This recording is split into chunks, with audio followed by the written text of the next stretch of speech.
You think you can just roll in here and steal from my temple? The voice was sharp and feminine, laced with the faintest trill of alien accent that made each word quiver in the musty air. Rusk froze in the middle of rummaging through the rusted hull of a crashed vessel, a broken hatch jammed beneath his knee. He twisted around, scanning the shadows of the half-collapsed corridor. Its walls were sheared open from some old explosion, revealing a glimpse of the toxic violet sky outside. He saw a silhouette moving in near silence behind a fallen metal beam. At first, all he could make out was a brief pulse of luminescence, flickering with a soft glow that trailed through the gloom. Steal? Rusk's voice came out dry, half-choked by a swirl of dust. He coughed to clear his throat, feeling tension knot through his spine. Lady, I'm just trying to salvage a few parts. The fact that your temple happens to be a derelict star cruiser in the middle of nowhere might be news to you, but I can't think of a better place to search for NAV chips. He braced a foot against the deck to stand, dropping the hatch. A pang shot up his side, still bruised from the brawl he'd escaped 2 days earlier on that cutthroat outpost. He blinked, forcing himself to stay alert. Salvaging was never easy, especially with local claimants around, but he had no time for a fight. He was a wanted man on 6 planets for crimes he both did and didn't commit. Surviving out here in the outer fringes, searching for a functioning piece of technology that might get him off this place, was his top priority. Everything else was secondary. Another flicker of that glow, followed by the scrape of shifting metal. She was closer now, stepping into what remained of the corridor's patchy light.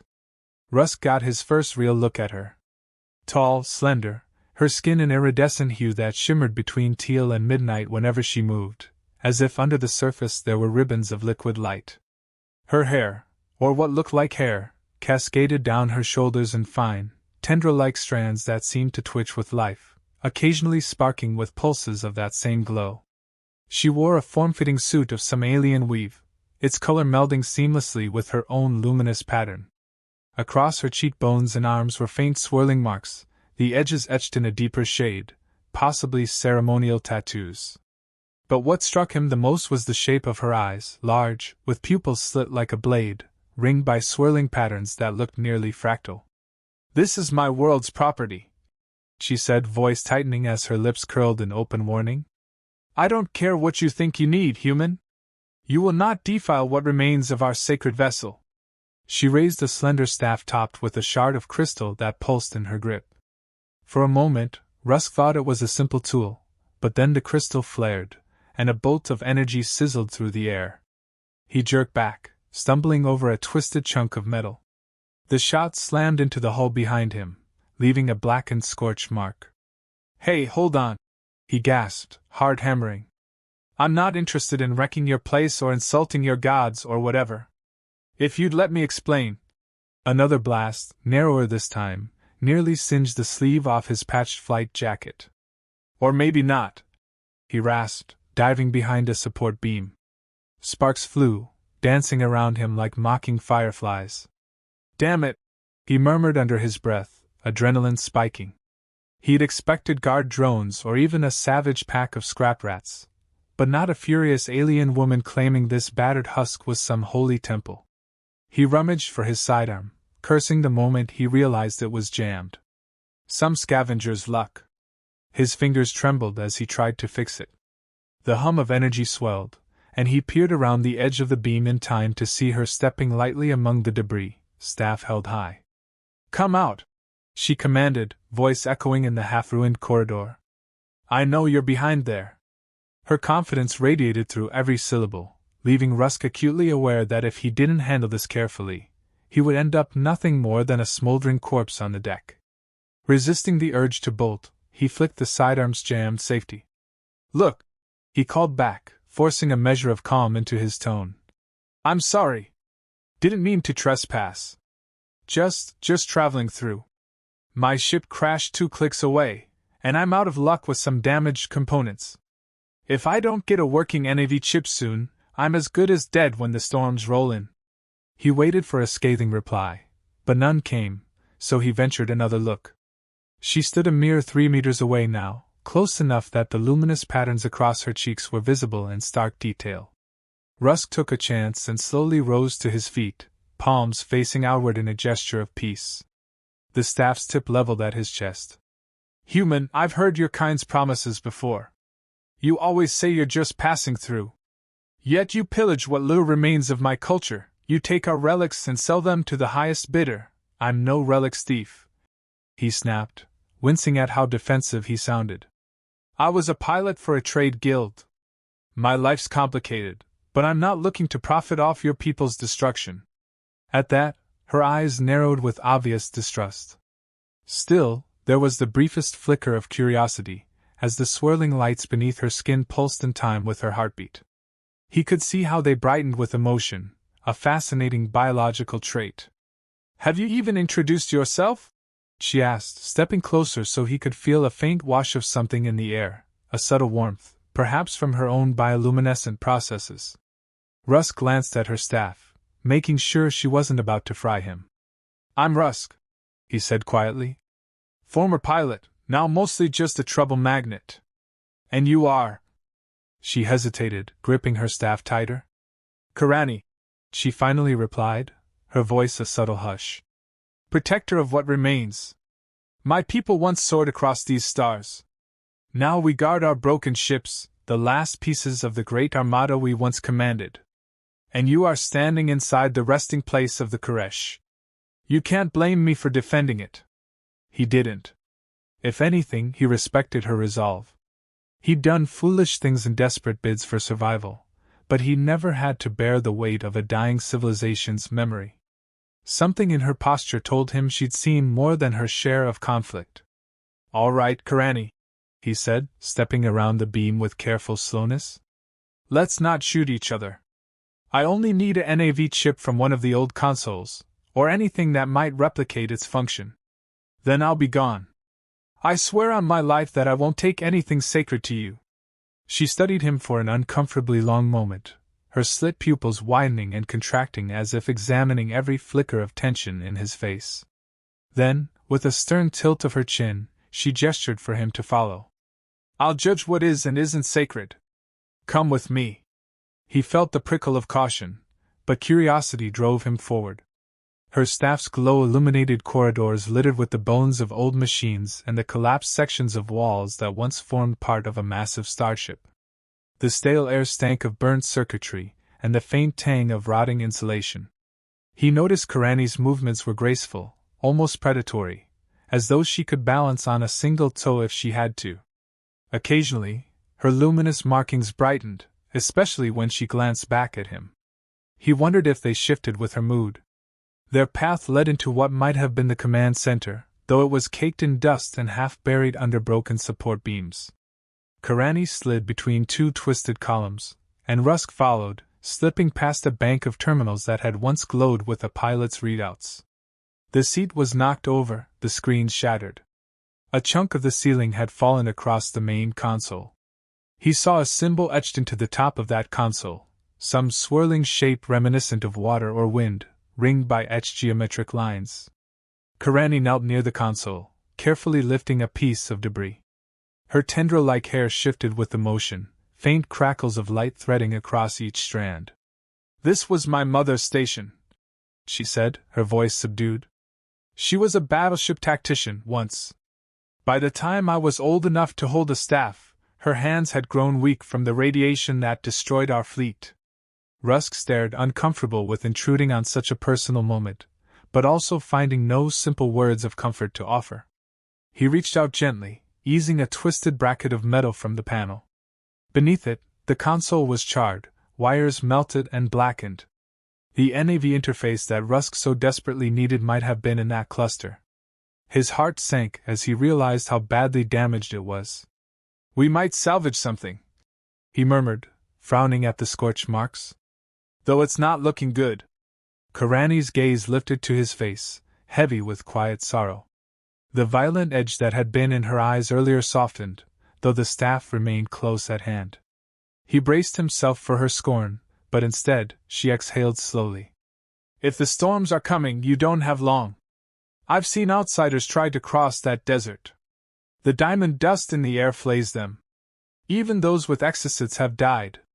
Tell me about it. Rusk said, shaking his head at the memory of how the wind had howled around his own crash site. My hull's compromised. I'm not sure I'll last another night in that wreck. This was my only shot. His words echoed in the hollow chamber, and for a moment neither spoke. Then Karani's shoulders sagged minutely, and she lowered her staff. Follow me again, she said, stepping around the console. There might be a place we can check deeper in the ship. It's partly collapsed, but I haven't fully explored it. He nodded, grateful she was offering any help at all, though part of him remained wary. They passed a corridor strewn with shimmering fragments of some alien crystal, each piece reflecting Karani's glow in shifting rainbows. She warned him away from them. We used to use these to power certain systems, but now they're highly unstable. Don't breathe too deeply around them. He quickly complied, mindful that each breath seemed to rasp in his throat anyway in the stale atmosphere. Eventually, they reached a hatch partially collapsed by the hull's deformation, and Karani pressed her palm against it. A faint wave of light traversed her skin, scanning across the metal with an odd glimmer. Rusk watched her in silent fascination as the door's locks groaned, then slid open a crack, just enough for her to slip through. She turned back, offering him a slender hand. Her eyes narrowed impatiently when he hesitated. Do you trust me? She asked. I'm not sure I have a choice, he said, slipping his fingers around hers. The contact made his heart skip. Her skin felt cool, almost electric, as though a soft current pulsed beneath the surface. She tugged him through the gap, and they found themselves in a chamber that smelled of old hydraulics, spilled fuel, and something more organic, perhaps the remnants of stored rations or medical supplies. Rusk tapped on a door panel, listening to the hollowness beyond. A corridor, maybe? Karani examined a cluster of old crates. Light emanated from her body with slightly increased brilliance, dancing across the metal surfaces. Rusk tried not to stare, but the effect was mesmerizing, like watching starlight rippling on water. She noticed. Her lips curved ever so slightly, the first sign of something like humor or interest. Never seen a luminar before? She asked. No, he admitted, feeling oddly self-conscious. We have a few different species in the Trade Guild, but none with glowing patterns. The glow has multiple functions, she said, turning back to the crates. Communicating emotion, attracting mates, guiding each other in the darkness. Our ancestors traveled among the blackness of space, so the glow allowed them to recognize kin. She spoke clinically, but there was a hidden sadness in her voice that tugged at Rusk's chest. He wondered if she had been lonely all these years, guarding a wreck that had become more tomb than temple. Is that why you fired at me earlier? He attempted, mustering a bit of his usual sarcasm. Because your glow told you I'd be an unworthy mate? Karani spun, eyes narrowing, but then a tiny smirk curved her lips. I fired because I thought you were a vulture. Your kind, or at least humans, do not have a good reputation on this world. But if I had wanted you dead, I wouldn't have missed. The boldness in her gaze sparked a strange thrill inside him, and he chuckled softly. Well, thanks for sparing my life. We'll see if it's worth sparing, she replied, turning her attention back to the crates.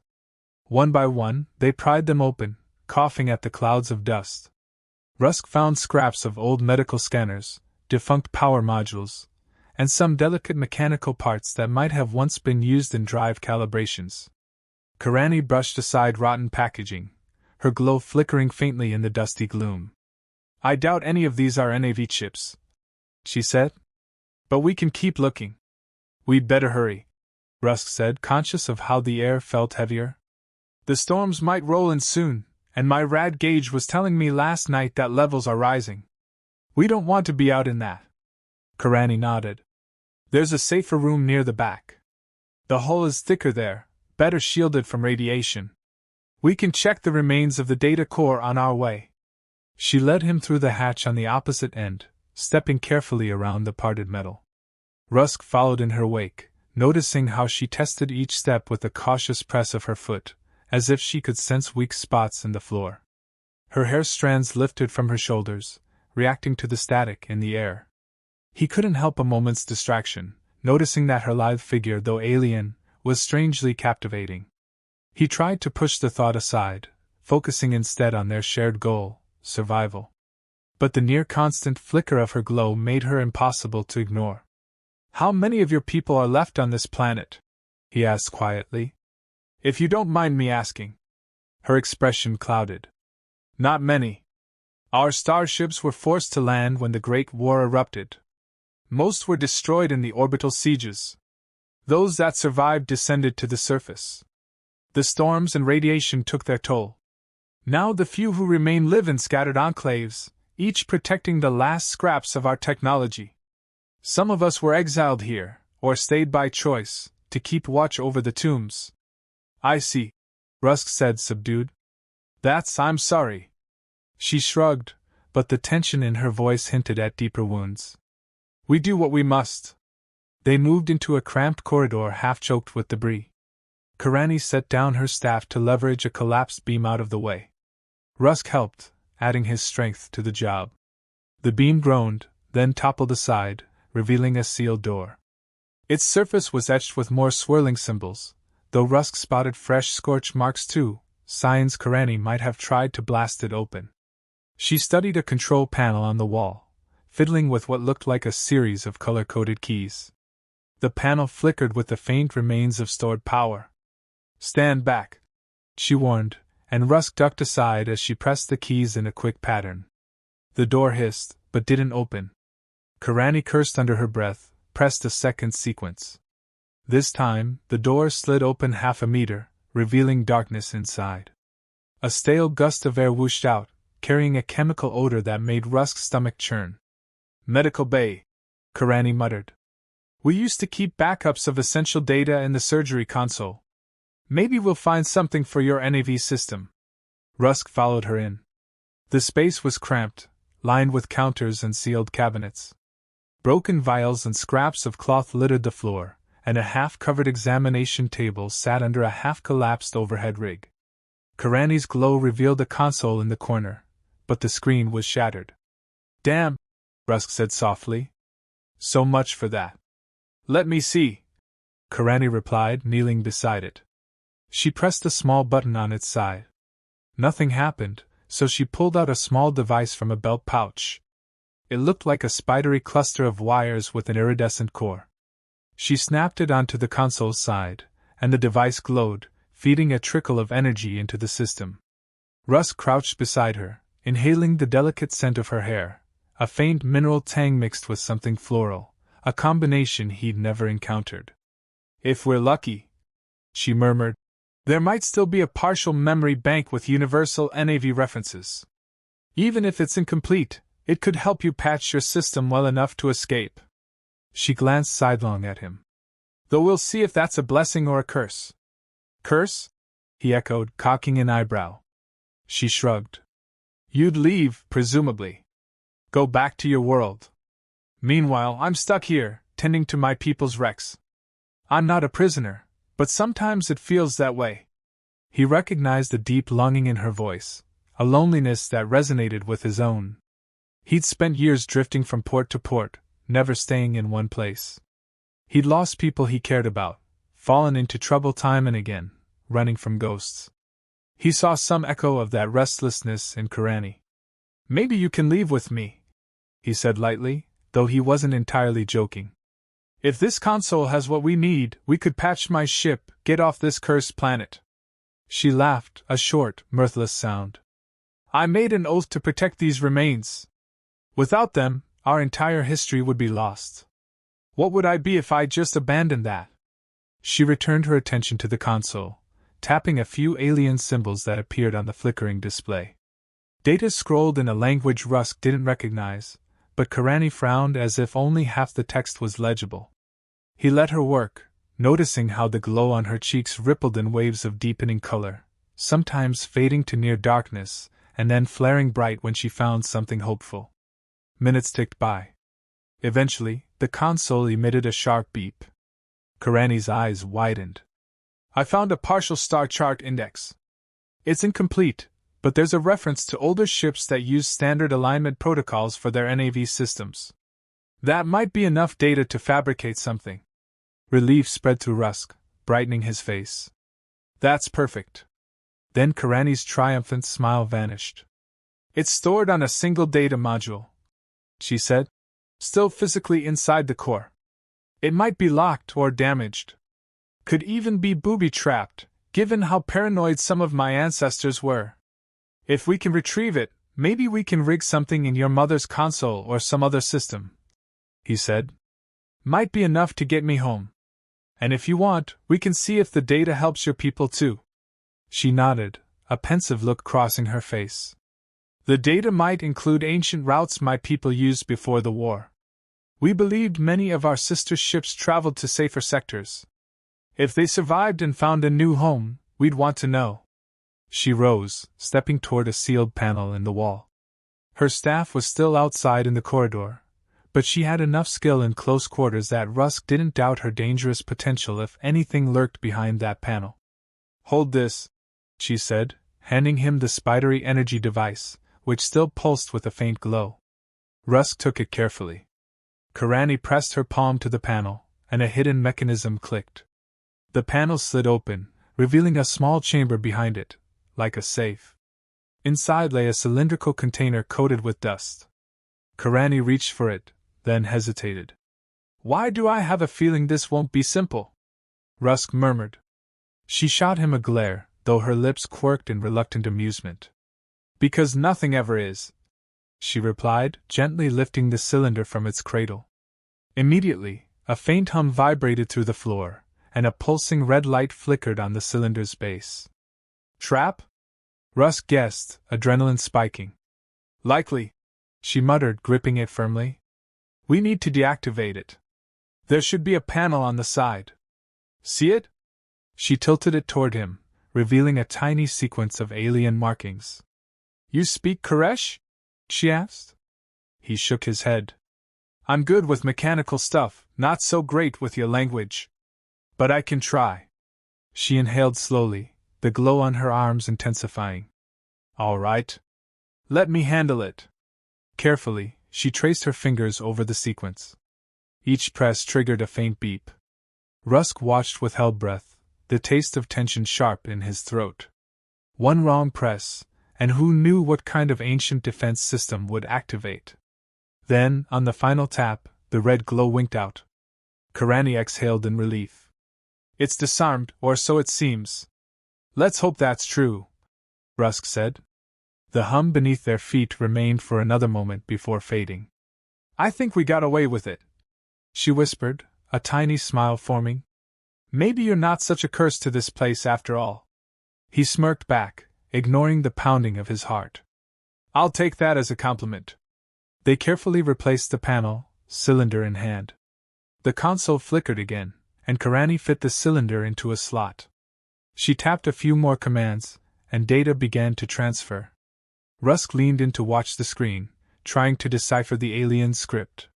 That's it, the module's contents, Karani explained. We can only hope it's intact enough to be read by your systems. A wave of relief washed through him. He might actually get off this blasted rock. He only prayed that the storms wouldn't fry him in the attempt. Then Karani stiffened, her luminous patterns flaring bright. We're not alone, she hissed. Rusk jerked his head up, scanning the dark corners of the medical bay. What do you mean? She didn't answer, but the tension across her shoulders told him everything. He heard it then, the scrape of a footstep outside the door, faint clinking metal. Rusk scooped up a loose length of pipe, cursing that he'd left his sidearm behind. Karani raised her hands, energy crackling in the air around her. The door they'd come through hissed open a fraction. A face peered in, human, but the features twisted into a wary scowl. Two more figures slid in behind him, their boots scattering shards of glass on the floor. Each wore patched leather armor, and the last man carried a battered pulse rifle. Well, the first intruder drawled, scanning the room with predatory glee. Looks like we found ourselves some local color. And a buddy of ours, too. Rusk, isn't it? Rusk's stomach dropped. He recognized that voice, Taker. A bounty hunter who dogged him halfway across the sector. Taker, this isn't a good time, Rusk said, trying to keep his voice steady. Taker's grin stretched wide. You've got something we need. Maybe that pretty glowing staff of yours, or that data module you're messing with. He eyed Karani as though she were a rare gem. She bared her teeth in silent fury. Don't come any closer, she warned, her tone lethal. Taker snorted. I don't think you're in a position to threaten me, sweetheart. Rusk's mind spun. Taker and his goons were armed. Karani had her powers, but they were cornered in a cramped medical bay. The slightest slip-up would lead to a hail of gunfire or energy blasts. And he needed to protect the data module if he had any hope of leaving. We might be outnumbered, Karani whispered to him. But they're intruding on my holy ground.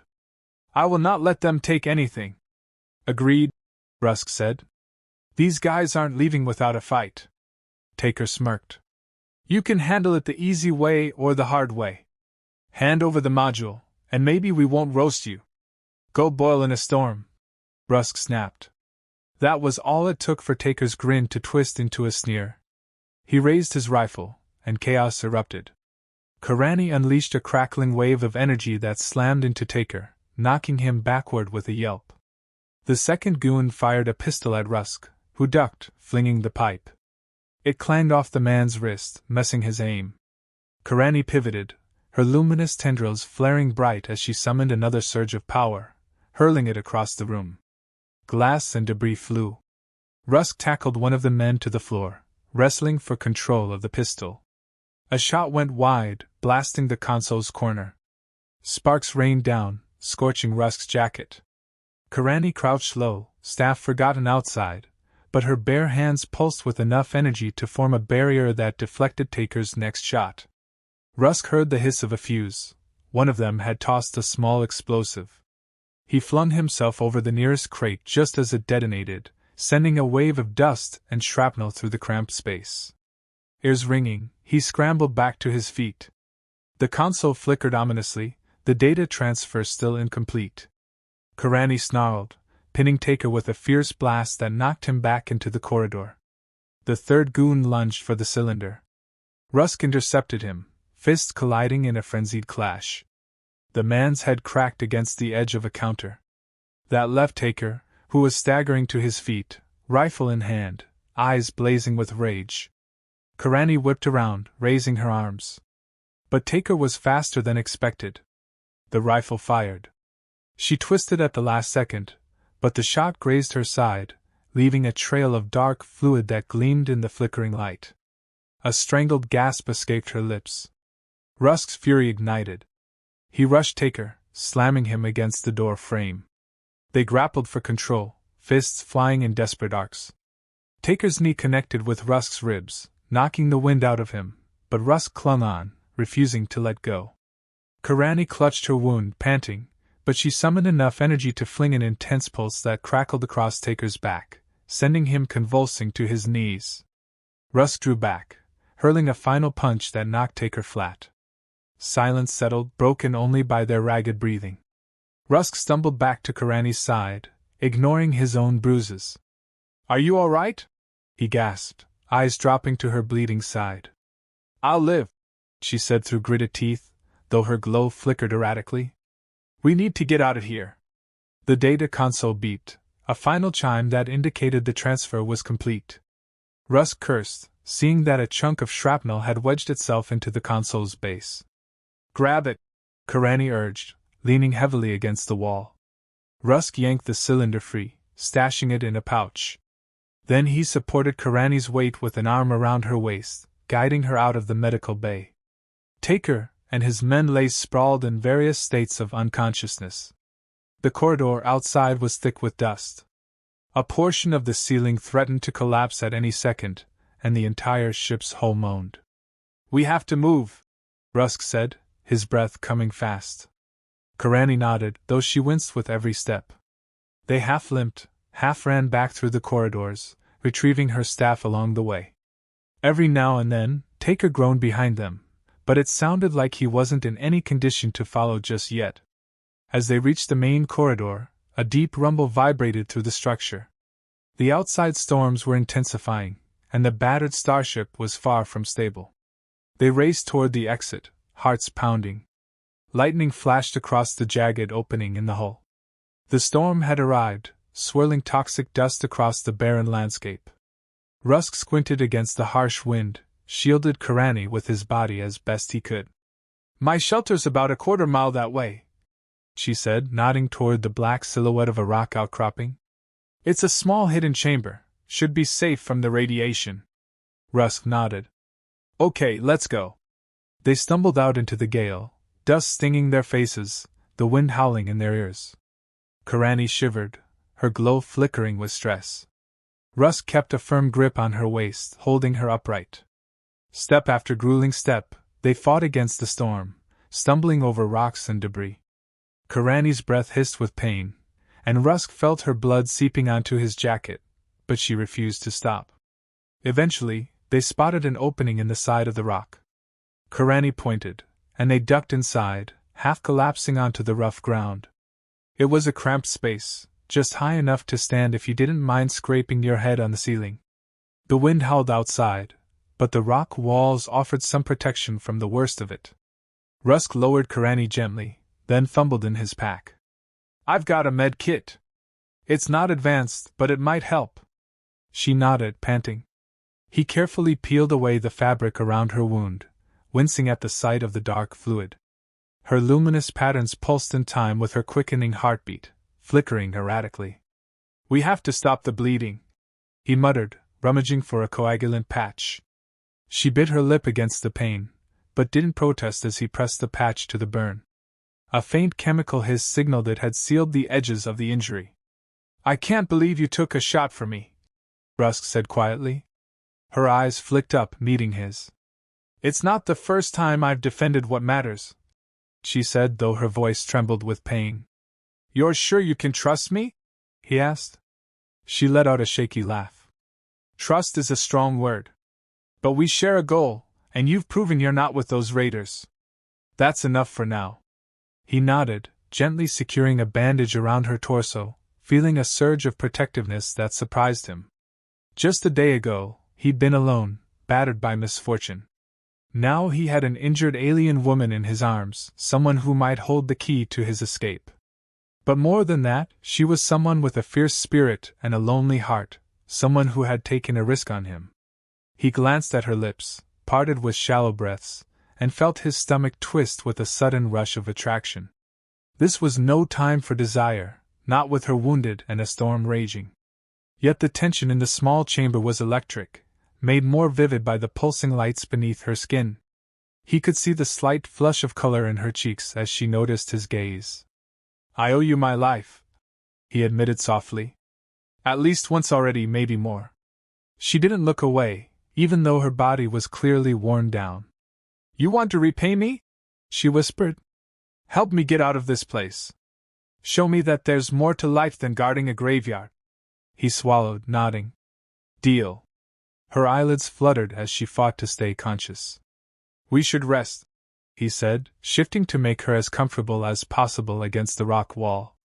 She let him cradle her. The two of them huddled there, the storm shrieking just outside, the swirl of dust turning the landscape into a lethal swirl. In the darkness, the glow of her skin provided the faintest illumination, dancing across his bruised knuckles and her pale features. Their faces were centimeters apart. He could feel her breath, hitching with lingering pain. He found himself exhaling slowly, the tension in his chest subsiding, replaced by a cautious warmth. She was exotic, dangerous, and entirely unexpected, yet somehow he felt more alive in this moment than he had in months. He watched her eyes flutter closed, her breathing shallow but steady, and he promised himself he wouldn't let her die here. Not after everything she'd done.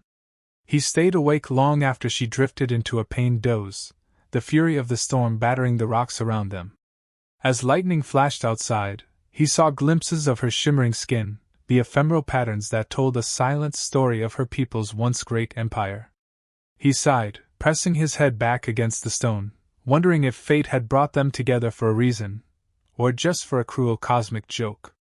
He was about to close his eyes when Karani suddenly shifted. A flash of movement too quick to register, and Rusk found himself pinned. She woke disoriented, adrenaline spiking, her body straddling his chest, pressing him against the rocky floor. Her eyes were unfocused, her breath ragged with pain and confusion. "Karani!" he gasped, feeling her weight anchoring him. "It's okay. It's me." She blinked rapidly, pupils narrowing to slits as she realized who she was pinning. The tension in her arms loosened, but she didn't immediately climb off him.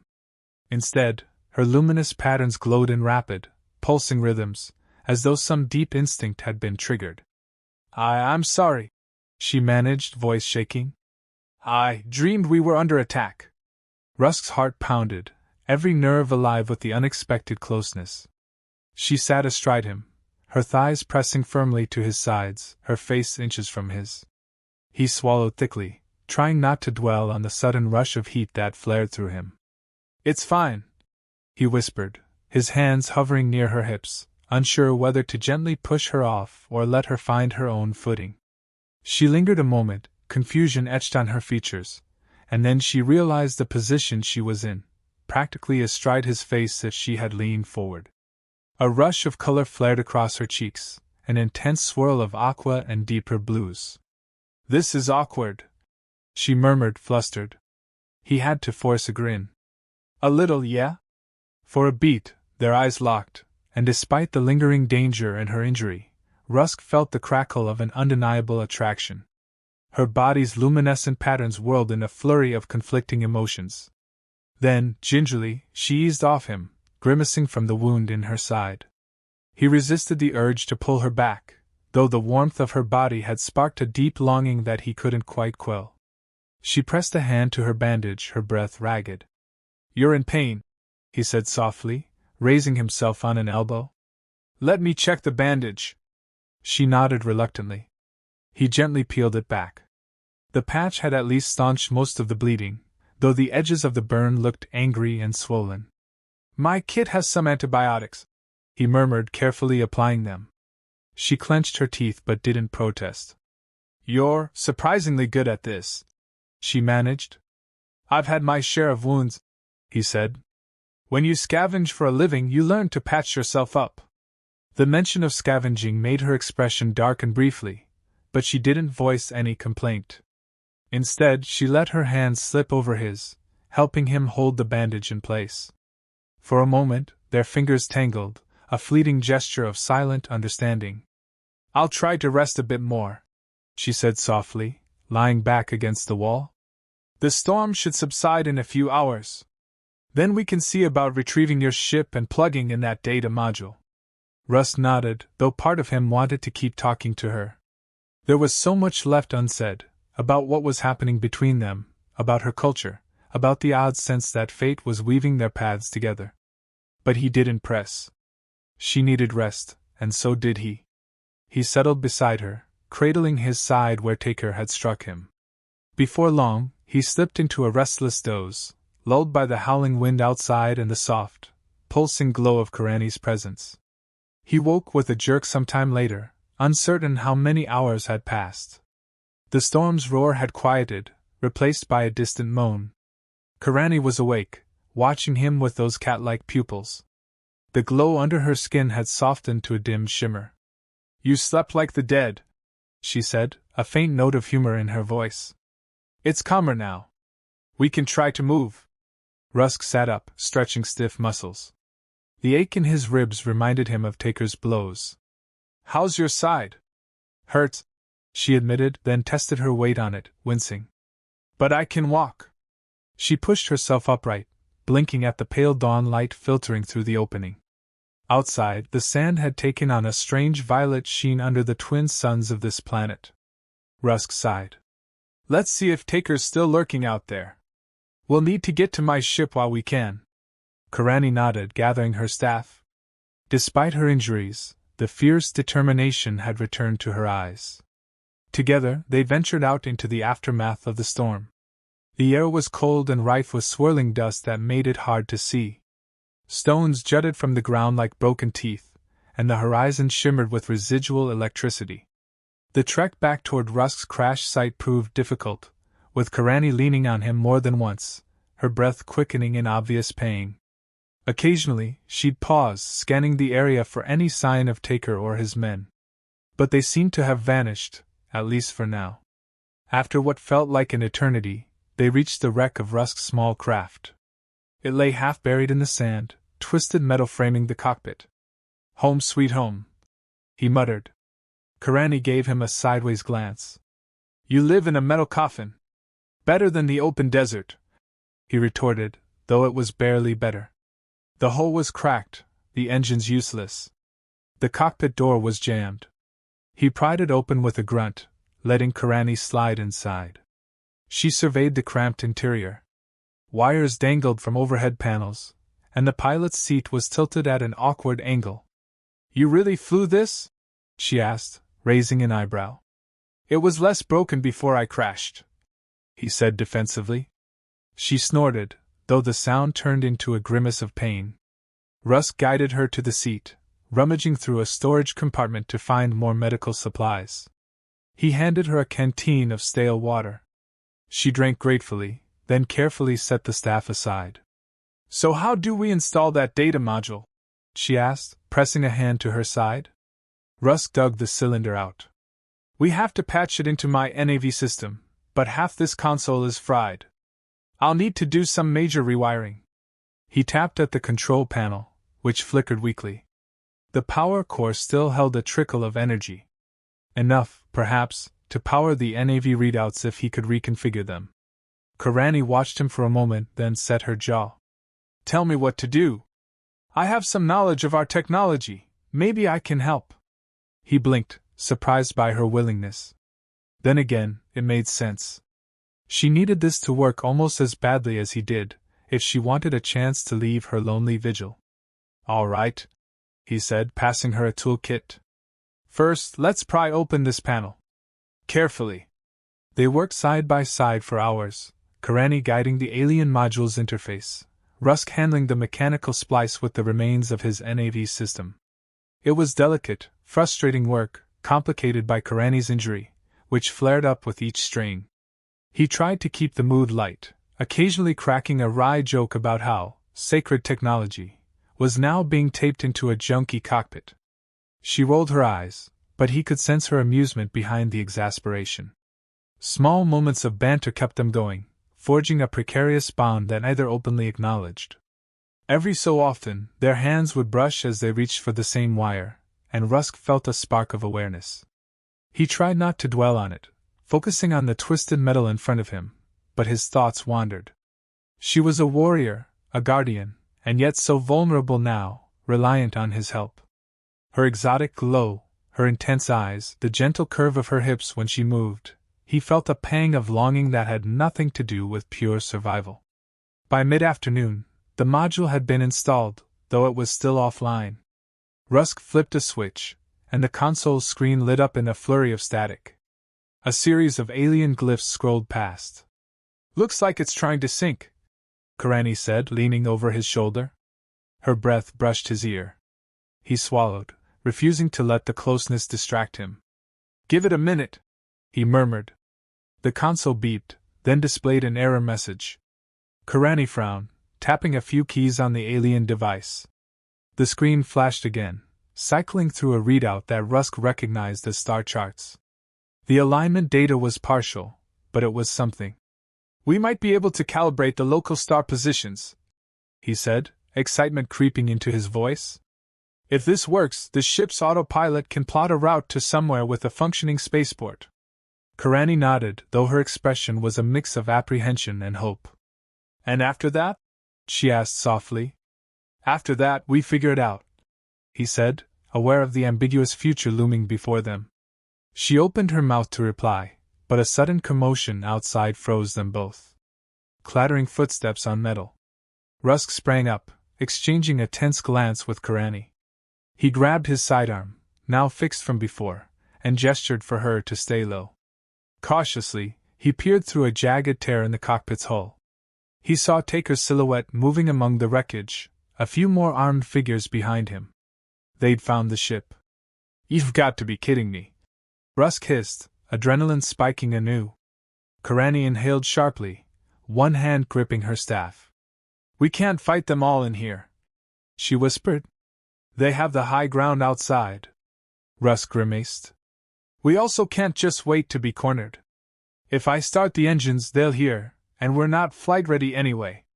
We're missing at least 2 major components.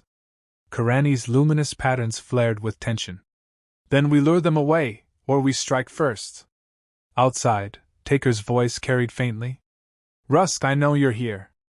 Come out nice and easy, and we'll talk about a fair deal. No reason for more bloodshed. Rusk exhaled bitterly. That's a lie. He glanced at Karani. You said there were enclaves of your people. Could we reach them? She shook her head. Not by foot in my current state, and definitely not without supplies. It's too far. Then we have no choice but to stand our ground, Rusk said. But not in this rust bucket. We'll have to ambush them outside, use the terrain. She nodded. The storm uncovered some rocky formations. If we can lead them there, I can use my staff's blasts to cause rockfalls. That might buy us time. Rusk glanced at her wounded side. You sure you can manage? Her jaw tightened. I'll manage. They moved quietly, slipping out of the cockpit's opposite side. The desert air stung their eyes, but the storm had abated enough that visibility was decent. Rusk saw Taker's men spreading out around the wreck, weapons raised. There, Karani breathed, pointing to a jagged ridge of boulders about 200 meters away. They crept in that direction, staying low behind twisted scraps of metal. Taker's voice rang out again, closer this time. I see you, old friend. A bolt of energy hissed over their heads. Karani shoved Rusk down just in time. They scrambled behind a chunk of hull plating. That was a warning shot, Taker announced. Next one won't miss. Hand over that alien artifact, and I promise a quick death. Rusk snarled, aiming his sidearm blindly around the corner and firing a few shots. He heard shouting and ducked, pulling Karani with him. On 3, we run for the ridge, he said, heart hammering. She nodded, bracing for the sprint. He counted down silently, 1, 2, 3, and they burst from cover in a desperate dash. Lasers and bullets zipped past, throwing up clouds of dust. Rusk felt his legs burn as he pushed to cover the distance. Karani kept pace, ignoring the pain in her side, staff clutched in one hand. A few tense seconds later, they dove behind a cluster of rocks at the ridge's base, panting. Shots ricocheted off the stone. Karani clenched her free hand into a fist. Keep them focused on you, she whispered, while I gather enough energy. Rusk's eyebrows shot up. Are you sure? Her gaze flicked to the men advancing in the distance. I can create a localized quake, but I need a moment. He nodded. I'll give you that moment. As Taker's men closed in, Rusk popped out from behind the boulder, firing a barrage of shots that forced them to scatter. One man dropped with a yelp, clutching his arm. Taker cursed, returning fire that tore chips of rock from Rusk's cover. Karani inhaled deeply, her glowing patterns intensifying. The staff began to hum at a frequency that made Rusk's teeth ache. The ground trembled beneath them. Suddenly, Karani rose, eyes blazing. She slammed the base of the staff against the rock, and a wave of translucent force rippled outward. Cracks snaked through the ridge. Boulders shifted with grinding roars, toppling in a chain reaction that sent debris cascading down. Taker's men scrambled back, shouting. A few were caught in the sliding rocks, pinned or crushed. Rusk winced at the violence of it, but they were outnumbered and outgunned. This was their best chance. Taker, battered but unbroken, rolled aside, avoiding most of the falling stones. He leveled his rifle at Karani, his face twisted with fury. Rusk lunged, firing his sidearm. The shot hit Taker in the shoulder. He howled, dropping the rifle. Another boulder crashed behind him, cutting off the path for his remaining men. Then Karani sank to one knee, staff clattering. The effort had cost her dearly. Rusk dashed over, hooking an arm around her waist. We need to move, he urged, glancing back at Taker. But Taker, wounded and furious, seemed in no condition to chase them now. He was pinned on the wrong side of the collapsed rocks, clutching his shoulder. We'll find you, he spat, voice echoing. We always do. Rusk ignored him, helping Karani limp away among the shattered stones. Once they'd put a safe distance between them and Taker's crew, they paused to catch their breath. Karani's face was pale, her glow dimmed. Don't pass out on me, Rusk pleaded, pressing a hand to her cheek. She blinked, focusing with obvious effort. I'm just drained, she whispered. Using that much energy, not easy. He lifted his gaze to the broken horizon, scanning for threats. Taker was pinned, for now, but not dead. We should get back to the ship. Maybe we can fix it enough to get airborne, or at least find somewhere safer. She nodded weakly, and he supported her. Step by step, they made their way across the battered plain, using bits of cover where they could. The twin suns were nearing their apex, their harsh glare reflecting off the sand. Karani leaned heavily on Rusk, pressing her body close to his. He tried to ignore the distracting warmth of her presence, focusing on her ragged breathing and how to keep her alive. By the time they reached the crash site again, the area was quiet. Possibly Taker's men had retreated, or they were circling around. Rusk guided Karani inside the ship, setting her down on the cockpit floor. I'll see if I can rig enough power to get us off the ground, he said grimly. She nodded, eyes half-lidded with exhaustion. I'll try to help, she murmured, but he shook his head. Rest. You've done more than enough. He crouched by the ship's battered console, firing up what little remained of the engines. A sputtering whine reverberated through the hull. The damage from the crash was severe. The left thruster was nearly detached. But maybe he could coax enough thrust to reach the upper atmosphere, or at least hop them to a safer location. Hours of frantic tinkering followed, with Karani drifting in and out of consciousness. Rusk cursed under his breath as each patch led to another problem. The data module's star charts were functioning, at least, but it wouldn't matter if they couldn't break free of the planet's gravity. By late afternoon, he'd cannibalized parts from the life support and a secondary system to jury-rig the thrusters. He gave it a test ignition, and the ship groaned, then shook violently, but it rose a meter off the ground before settling back. Better than nothing, he muttered, wiping sweat from his brow. Karani stirred, looking up at him with a faint smile. You did it? Not sure how well it'll hold, he admitted, but it might be enough to limp us to orbit. Then we can hail for help or chart a route to the next jump gate. She nodded, bracing herself with a shaky breath. Let's do it then. Before Taker finds a way around that landslide. Rusk helped her buckle into the co-pilot's seat, propping her staff in a corner. The cockpit's canopy was mostly intact, though cracks spiderwebbed the glass.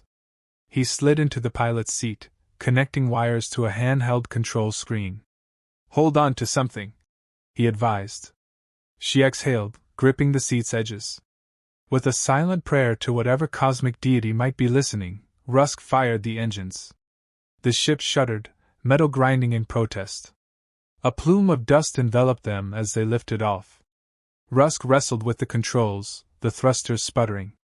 He glanced at Karani. Her eyes were squeezed shut, sweat beading on her brow from pain or fear, or both. Slowly, painfully, the ship ascended, clearing the jagged hull remains. The desert below shrank.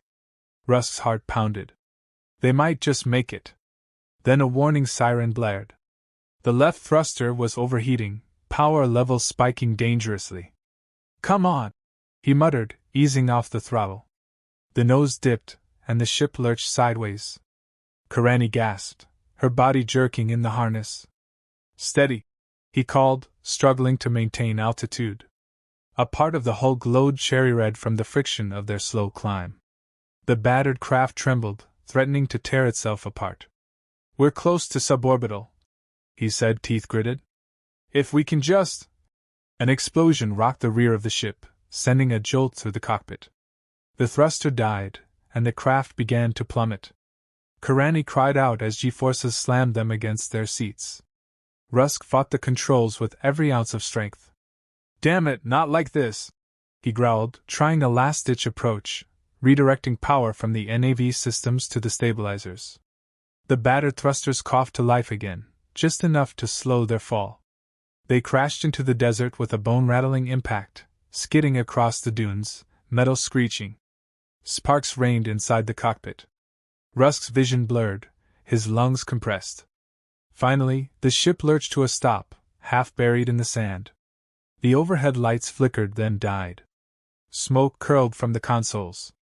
For a moment, all was still. Rusk's ears rang, his chest heaving for breath.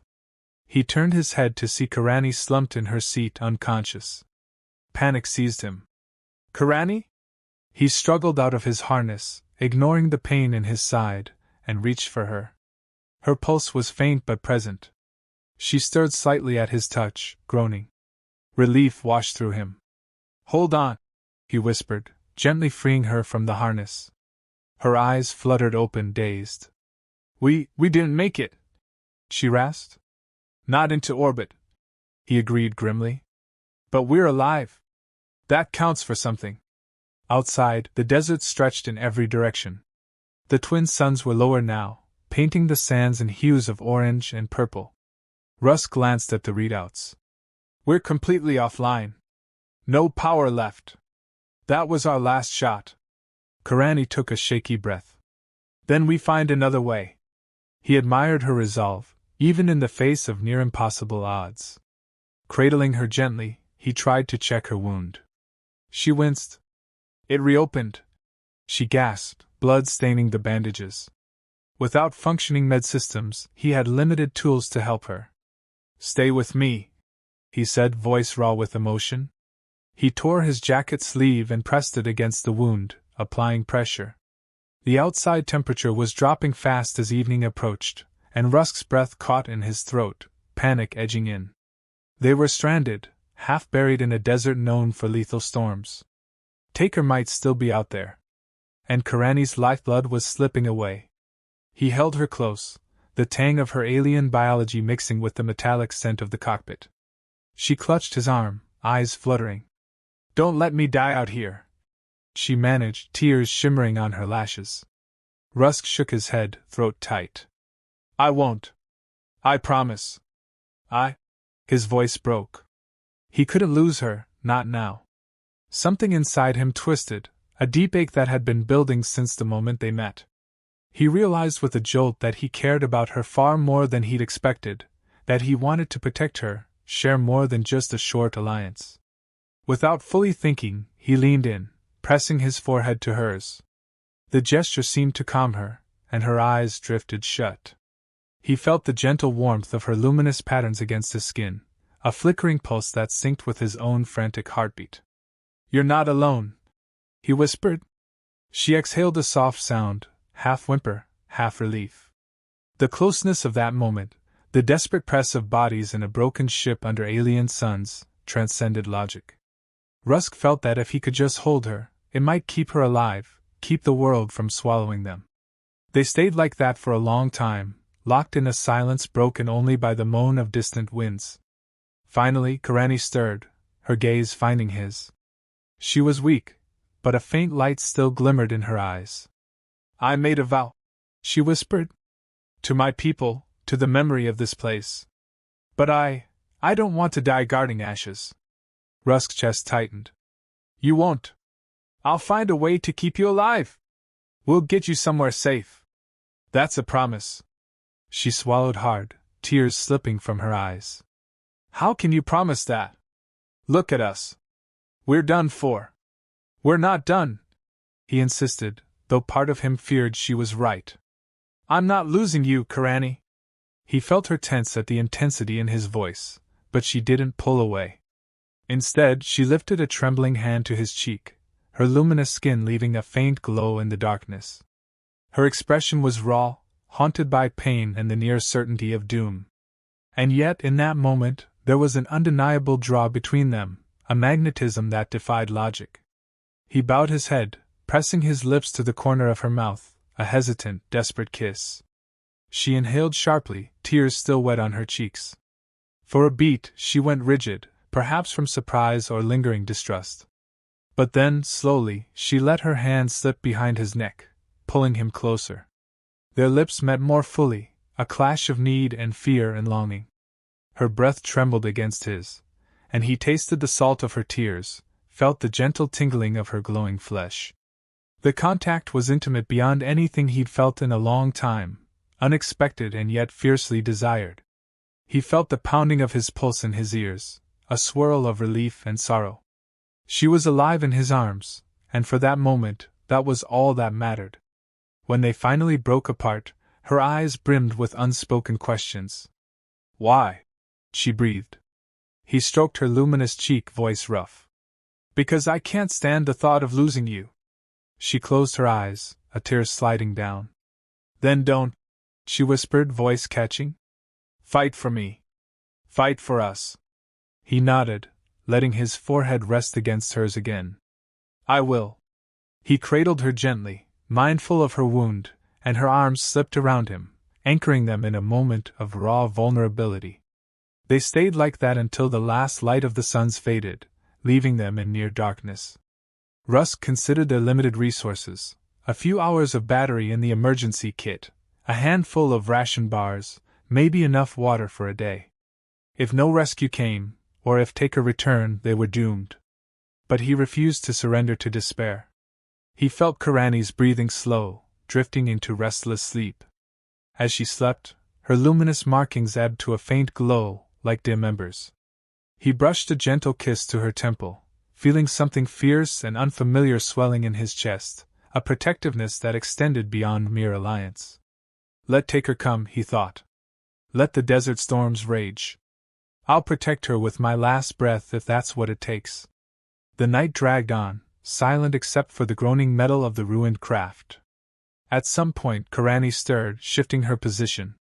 She ended up half on top of him, her forehead nuzzling into his neck as though seeking warmth. The intimate press of her body set his nerves on edge in a way that had nothing to do with fear. He swallowed hard, letting his hand rest at the curve of her back. The ache in her side made her whimper softly, and he wished he had the technology to properly heal her. But all he had was a battered first aid kit and scraps of determination. Morning found them stiff and weary, but still alive. The twin suns rose again over a barren wasteland. Karani opened her eyes, her luminous patterns reacting to the shift in light. She gazed at Rusk, her expression torn between gratitude and embarrassment for how close they were. He offered a faint smile, hoping to ease her discomfort. "How's the pain?" he asked gently. "Manageable," she replied, though her grimace told another story. She sat up slowly, pressing a hand to her wound. "We can't stay here." Rusk nodded. "I know. We'll have to walk, unless you know of a closer shelter than your old temple. Taker's probably still out there." She looked away, scanning the horizon through the ship's fractured windshield. "My people had a hidden outpost not too far from the temple. Perhaps a day's journey if we push. I avoided it because I'm not on good terms with some of the Guardians. But they might have the medical supplies I need." "We're going," Rusk said firmly, standing to gather their meager supplies. "But your ship, it's done," he said, gesturing at the ruined console. "We tried. Our best shot ended here." She nodded, swallowing. "Then we go on foot. As soon as we can move." He tucked a water flask into his belt and helped Karani to her feet. The throbbing in his ribs reminded him of Taker's earlier assault, but he ignored it. They climbed out of the wreck, stepping into the harsh morning glare. Sand crunched underfoot. The air was surprisingly cool, though it wouldn't stay that way long under two suns. They set off, Karani leaning on her staff, Rusk supporting her with an arm around her waist. Her luminous patterns were subdued in the bright sunlight, but occasionally he caught a glimpse of shifting color on her skin, as though responding to her emotional state. They walked in silence for a long stretch, the wind tugging at their clothes, swirling dust devils across the dunes. Occasionally, they'd pause so Karani could catch her breath, pressing a hand to her wounded side. Rusk would offer her water. Their banter was minimal now, overshadowed by the looming threat of Taker and the unforgiving desert. But whenever their eyes met, there was a warmth that belied the bleakness of their situation. Around midday, they saw shapes moving on the horizon.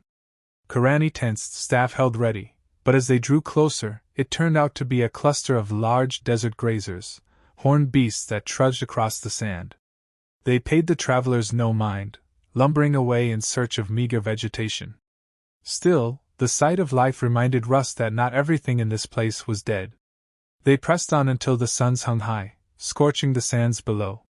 Karani stumbled once, nearly collapsing.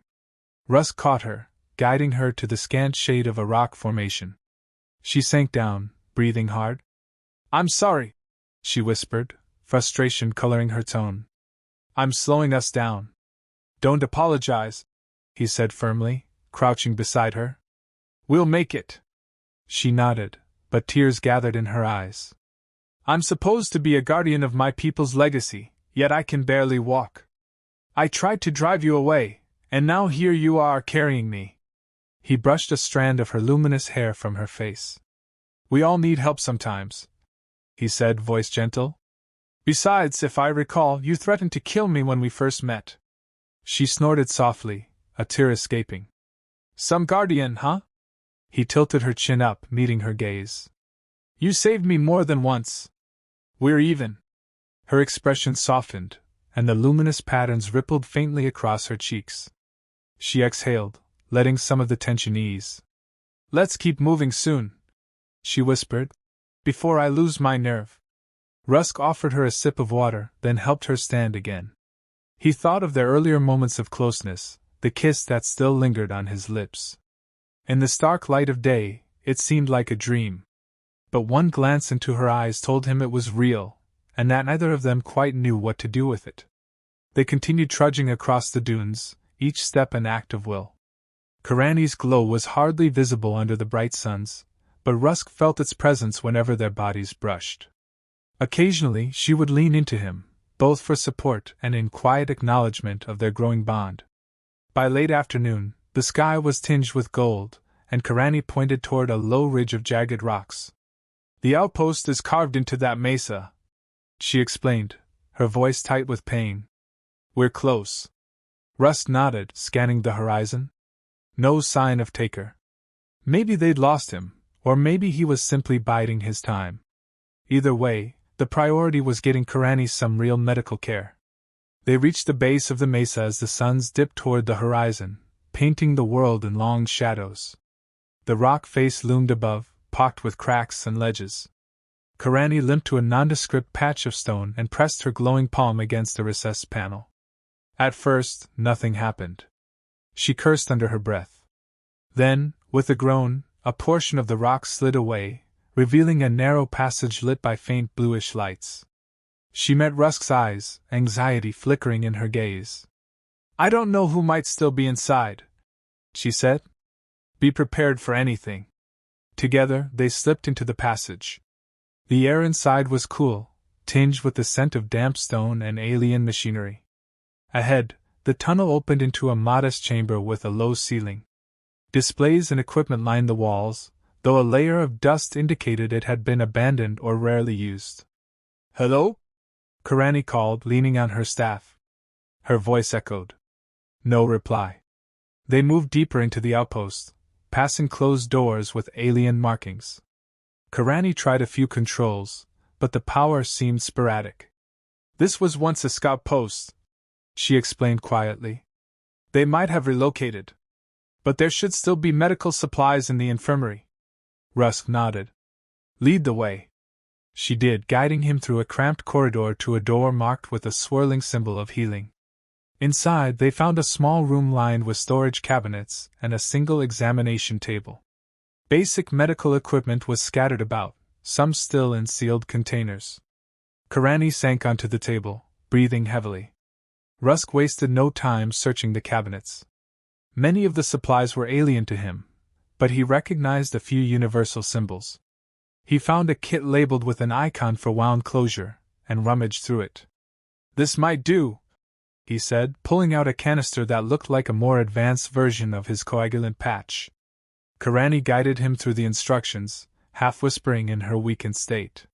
He carefully peeled back her bandages, wincing at the dried end. Fresh blood.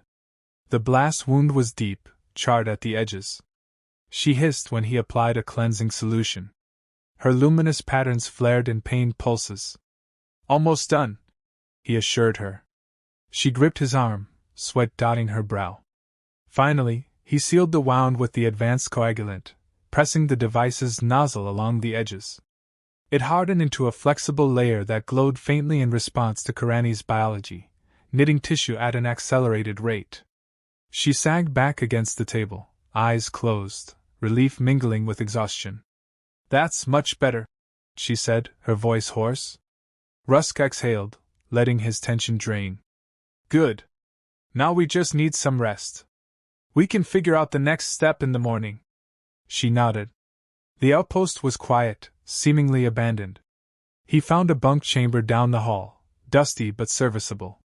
Carefully, he helped Karani there, easing her onto one of the bunks. She lay back, her staff resting nearby, a sliver of color returning to her cheeks.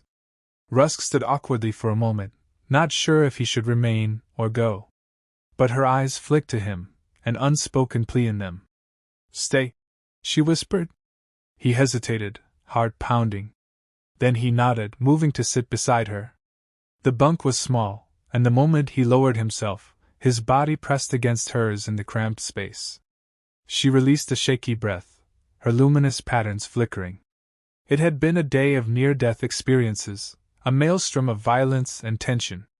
Now, in the hush of the outpost, with the glow of distant lights illuminating her alien features, Rusk felt the pull of her closeness more intensely than ever. Karani turned her head, regarding him with a mixture of vulnerability and intent. "Thank you," she whispered, "for helping me. For not leaving me behind." He reached up, brushing a tendril of her hair aside.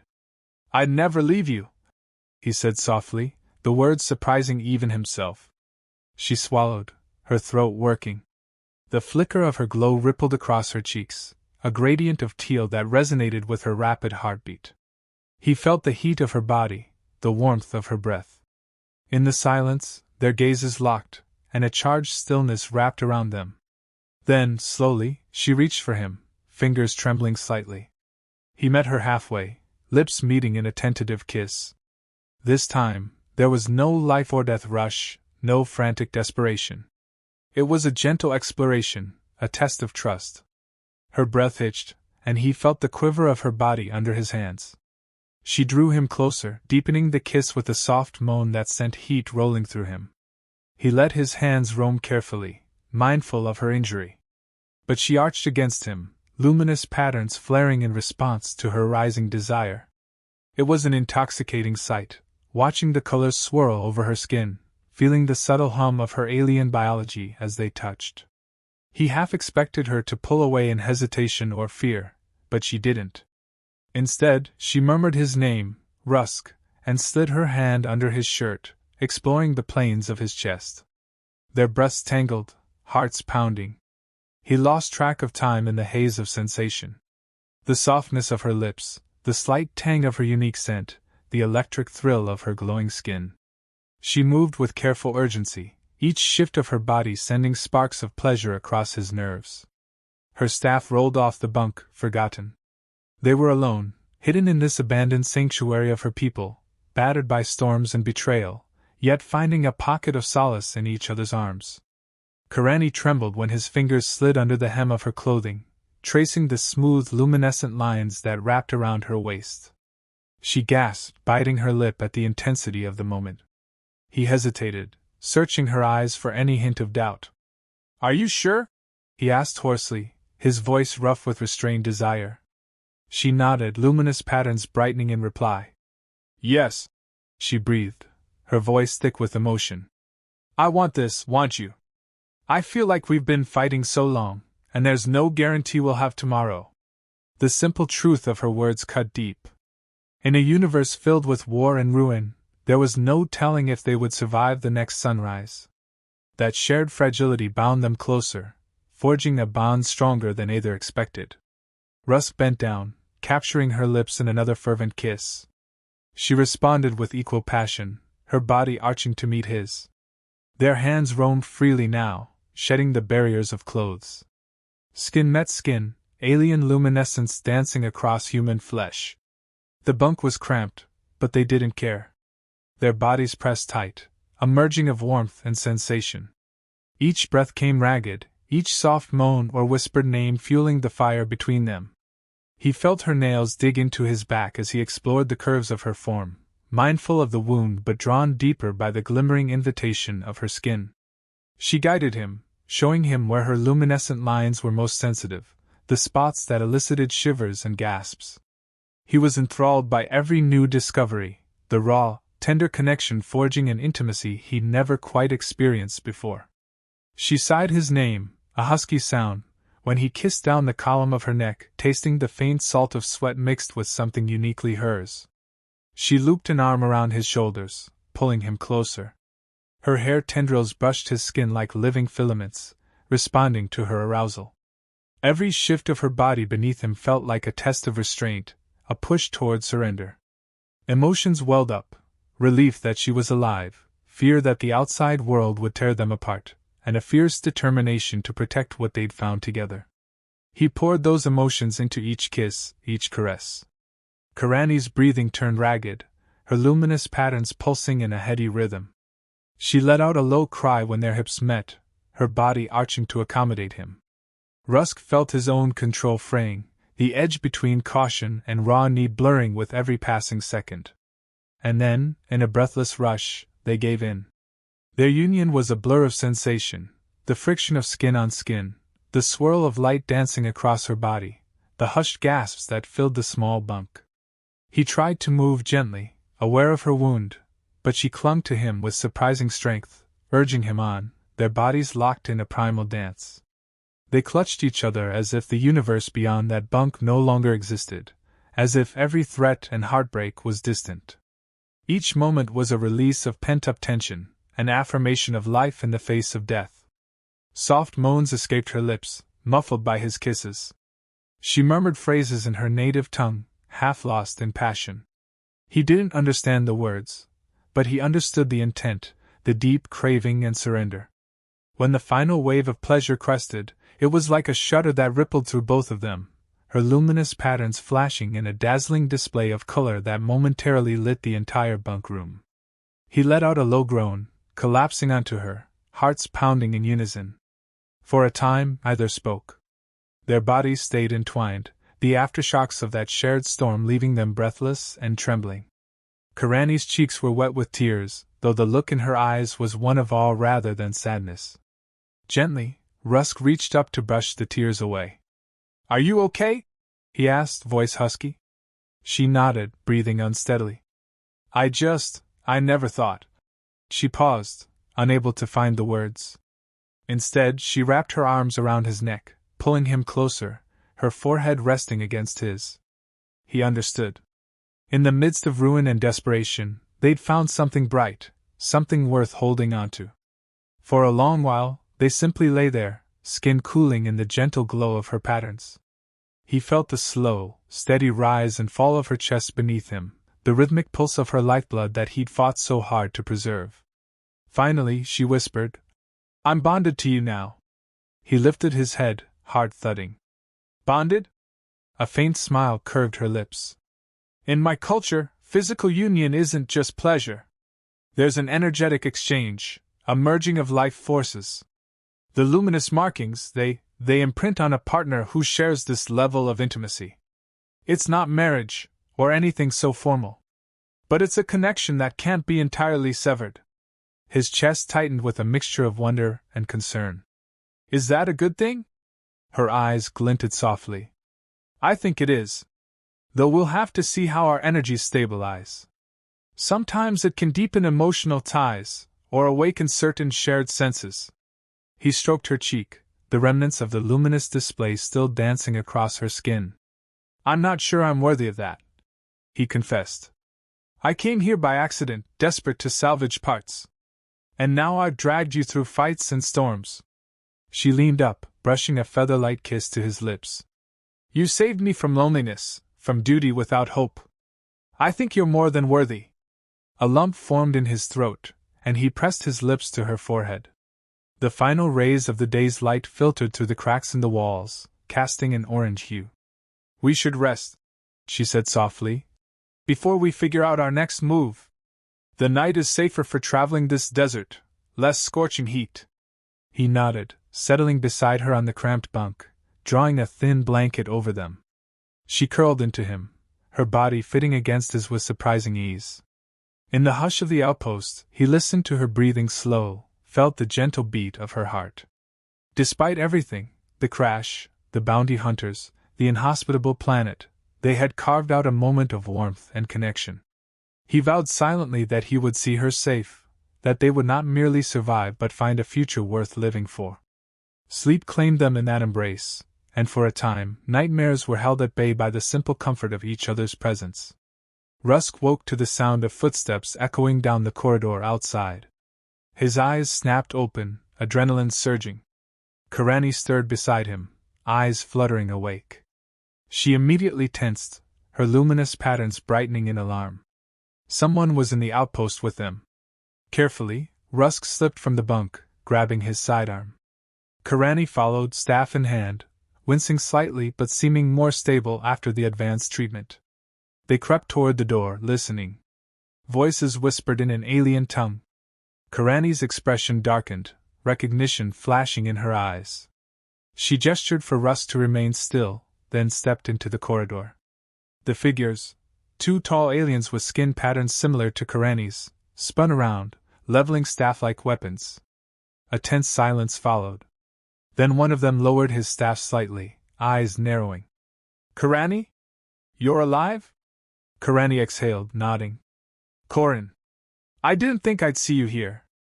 I thought this outpost was deserted." Korin was older, lines etched into his skin. His luminous markings pulsed in confusion. "We patrol it sometimes, gather what supplies remain. After the war, many of us scattered. Where have you been?" She gestured behind her. Rusk stepped forward, sidearm lowered but not holstered. Korin's companion tensed, uncertain. Karani sighed. "This is Rusk. A human who saved my life more than once." He crashed nearby. Korin's suspicious gaze landed on Rusk, who gave a small nod. "We're just trying to survive," he said. The second alien, a female with a sharp jaw and bright teal patterns, muttered something in their language. Karani responded, apparently defending Rusk. Korin hesitated. "You're wounded?" he asked Karani, noticing the bandage. She nodded. "I need more time to heal.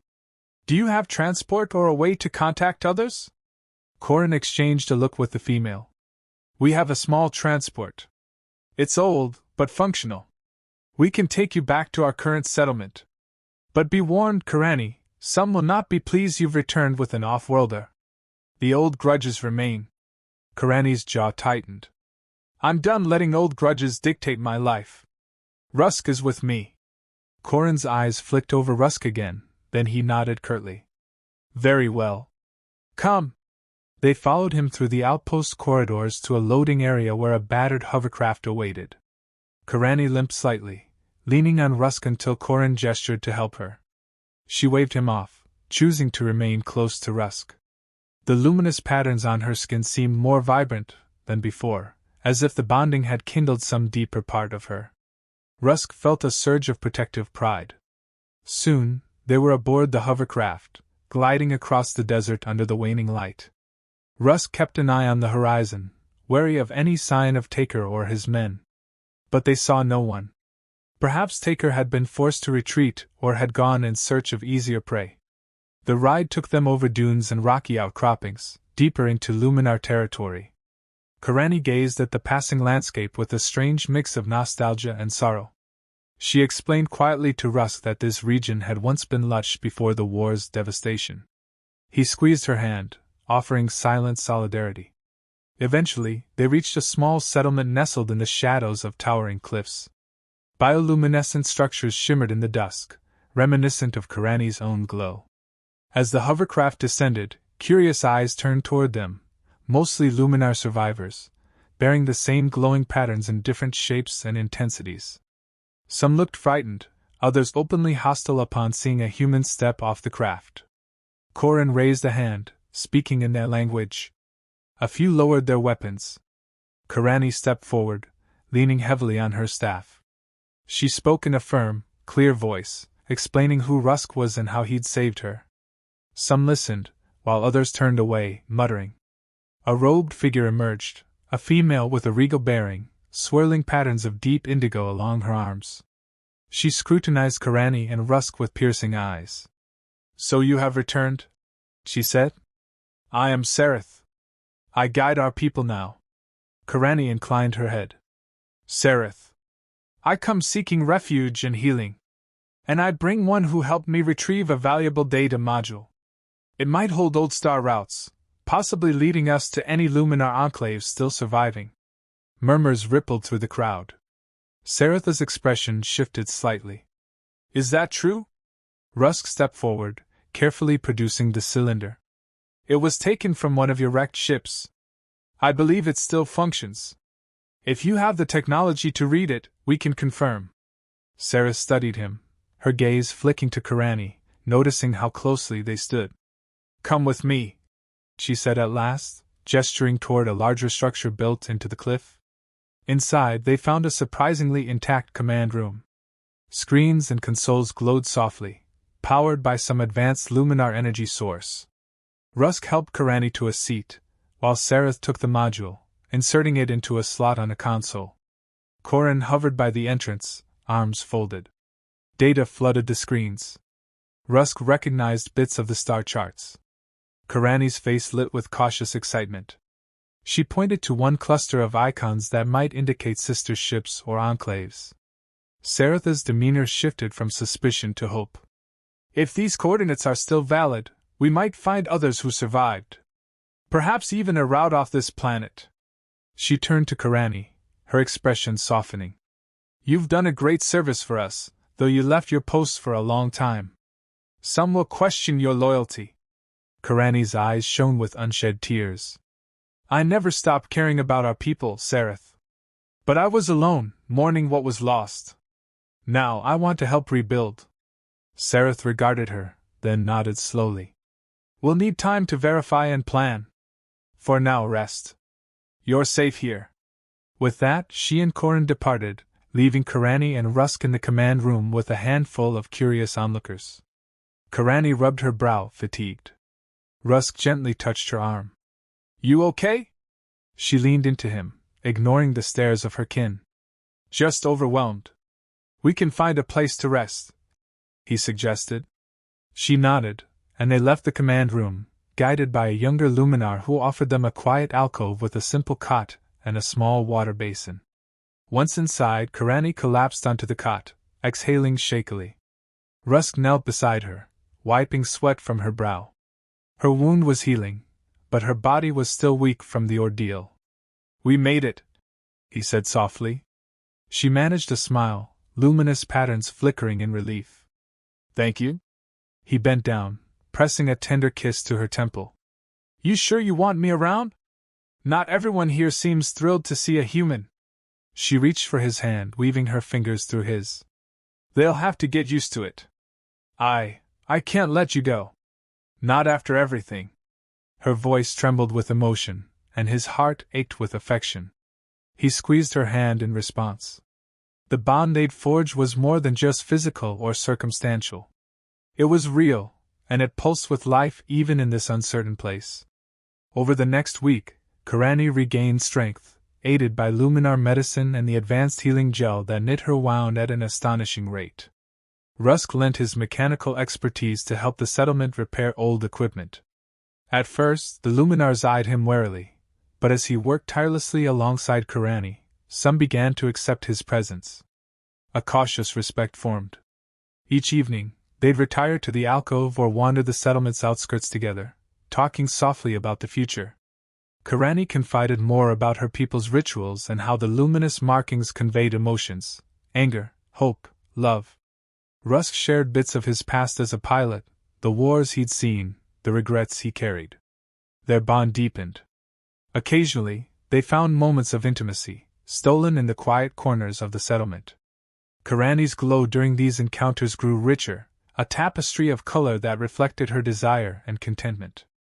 Rusk discovered that their bond allowed him to sense her moods more keenly, as if an echo of her emotions thrummed through his own body. It was both exhilarating and humbling. Yet not everything was peaceful. A small faction among the Luminars resented Karani's return with an outsider. Whispers circulated, warnings that humans had once exploited Luminar tech and might do so again. Karani stood her ground, but tensions simmered beneath the surface. One evening, as they prepared for rest, Corin arrived at their alcove, expression grave. "There's a rumor that bounty hunters have been spotted near the cliffs," he said. "Likely the same ones who tried to capture you." Rusk stiffened. "Take her." Karani's eyes flashed with concern. "If they track us here, it could threaten the entire settlement." Corin nodded. "Sareth wants a plan. We can't allow them to sabotage what we've rebuilt, nor can we risk them capturing your data module." Rusk glanced at Karani, heart clenching at the thought of more conflict. But they had to face it. They joined Sareth and a group of elders in a large chamber. Plans were discussed, defenses organized.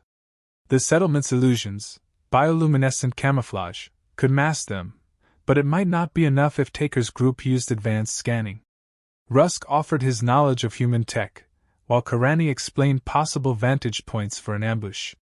Despite lingering distrust, the elders recognized that Rusk's insights were invaluable. The confrontation came sooner than expected. At dawn, sentries spotted movement on the ridge. Taker and a handful of armed mercenaries approached. They clearly had scanning gear that pierced some of the Luminar camouflage, because they moved unerringly toward the settlement's perimeter.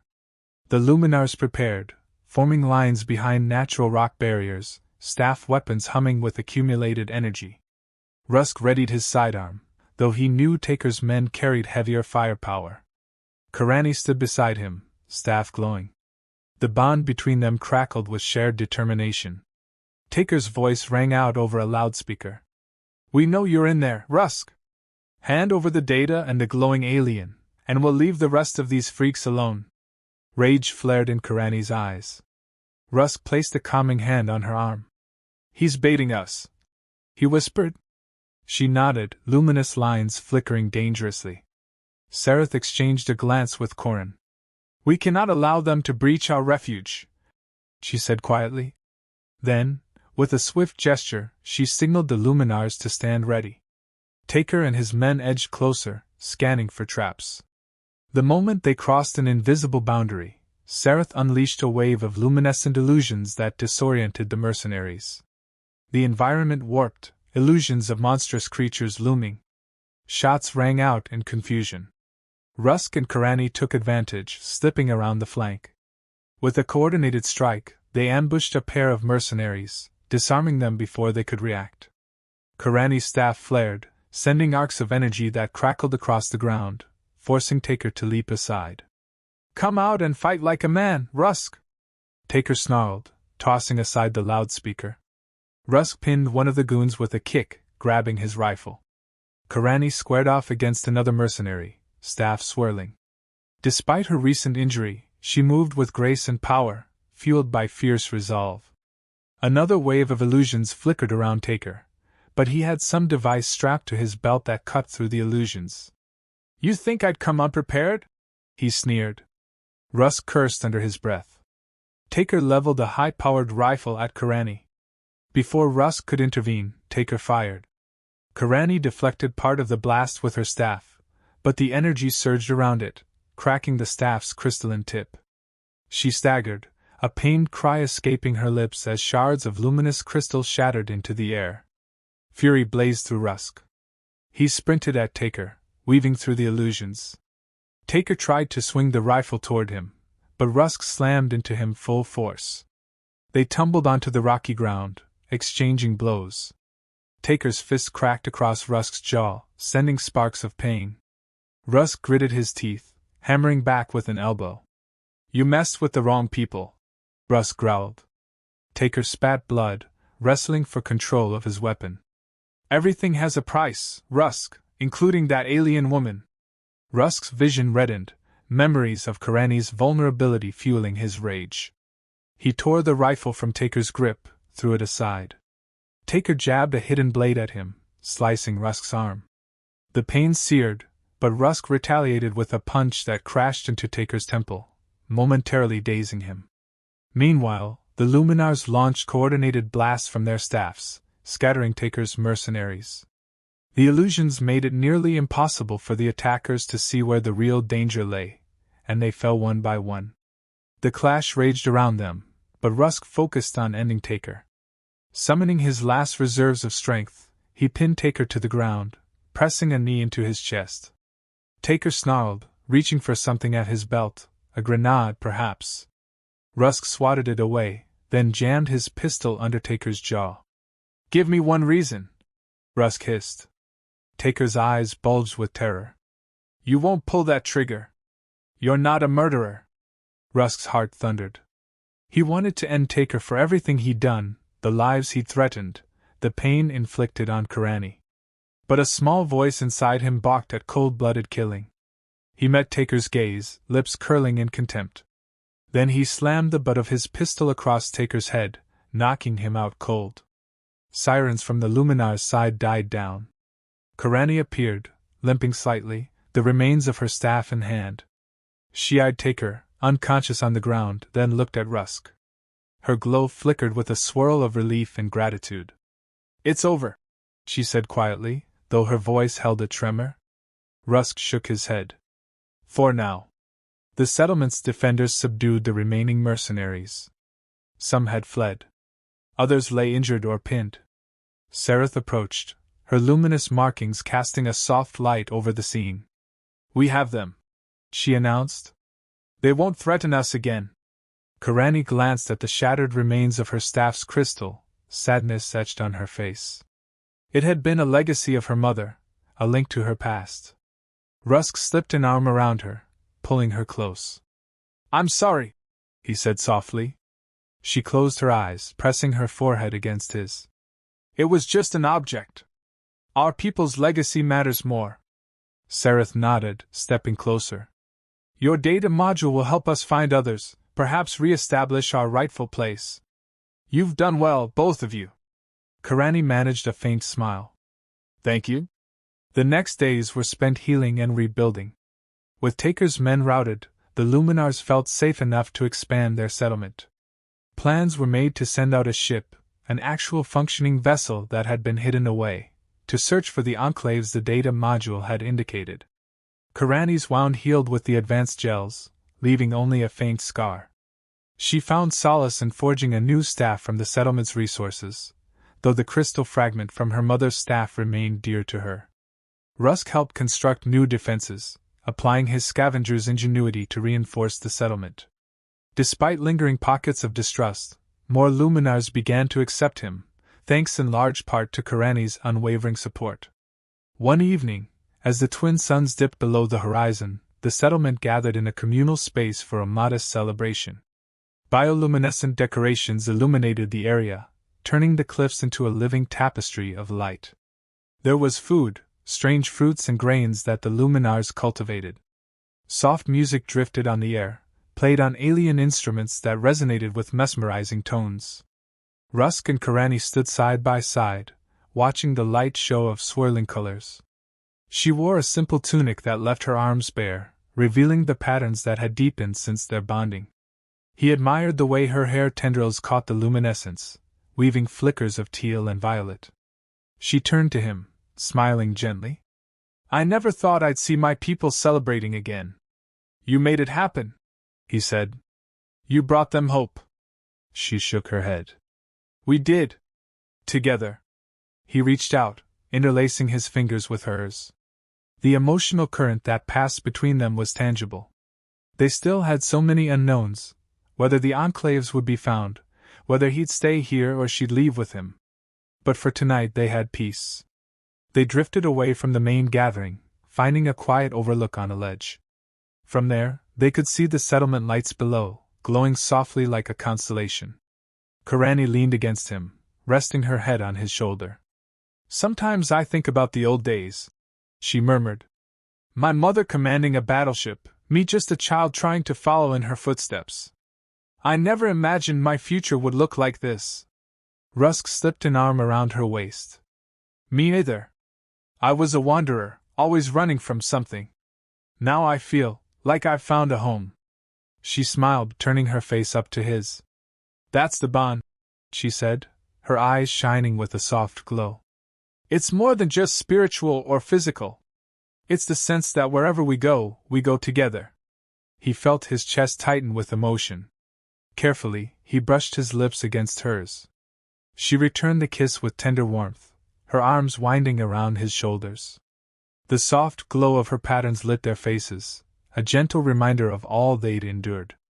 When they pulled apart, she lingered close, her breath mingling with his. What do we do now? She asked, half laughing, half anxious. He looked down at the settlement, at the flickering lights and the silhouettes of luminaries who had begun to trust him. We help your people rebuild. And if they'll have me, I stay. Otherwise, if you want to leave, find the enclaves, I'll follow you anywhere. Her eyes misted. I want to see what's out there. To find the others, yes. But also to live. Not just survive. He cupped her cheek, drawing her in for another kiss, this one deeper, laced with promise. When it ended, they were both breathing unevenly, hearts pounding in sync. She pressed her forehead to his, those cat-like pupils dark with emotion. Then we will. A soft breeze swept across the ledge, carrying the scent of nocturnal flowers that bloomed under the desert moonlight. Far below, the luminar's lights shimmered like a reflection of the stars overhead. For a long moment, they stood locked in that embrace, a bond sealed by adversity and blossoming hope. Tomorrow, they would begin again, forging a path for Karani's people, for themselves.